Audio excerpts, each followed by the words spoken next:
To make a potato salad without mayonnaise for a large group of 1,000 people, you can try this recipe. Ingredients: 300 pounds of potatoes peeled and diced, 100 onions finely chopped, 100 stalks of celery diced, 100 pickles chopped, 100 cups of plain yogurt, 50 cups of mustard, salt and pepper to taste.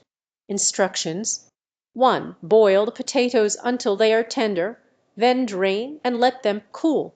2. In a large bowl combine the potatoes, onions, celery, and pickles.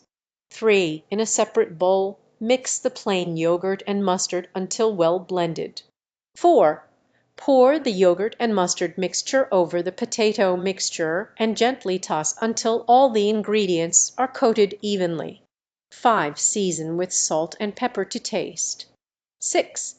Cover the bowl and refrigerate for at least an hour before serving to allow the flavors to meld together.